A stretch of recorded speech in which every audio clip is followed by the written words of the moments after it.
आपला पहिला ट्रेड आपण 195 रुपयाच्या SL सोबत 289 रुपीजला आपण बाय केलेला आहे. आपण बघू शकतो की पुट साईडला जो ट्रेड आहे तो मी बाय केलेला आहे 300 रुपयाच्या प्रॉफिटमध्ये मी आहे. 1-2 मिनिटांमध्येच हा 300 रुपयाचा प्रॉफिट आलेला आहे. आपण बघू शकतो की पुढे मार्केट आपल्याला कशा पद्धतीने प्रॉफिट दाखवतं. अवघ्या 3-4 मिनिटांमध्ये आपल्याला 1200 रुपयापर्यंतचा प्रॉफिट आपल्याला मार्केटने दाखवलेला आहे. बँक निफ्टी बघू राहिलो तर बँक निफ्टी कंटिन्युअसली खाली जातो आहे. आपण बघू शकतो की 1300-1400 रुपयापर्यंतचा जो प्रॉफिट आहे तो आपल्याला मिळालेला आहे. आपण थोडी वाट बघू की मार्केटमध्ये कशा पद्धतीने मोमेंटम येताना आपण किती रुपीजपर्यंत टार्गेट अचीव करू शकतो. सध्या आपला जो प्रॉफिट आहे तो 1600 रुपयापर्यंत चालू आहे.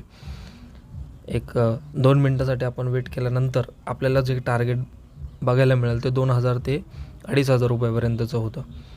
जसं की आपण बघू शकतो की 1900, 2000, 2100, 2200 आणि आपण इथे आपला ट्रेड जो तो कट करणार आहोत.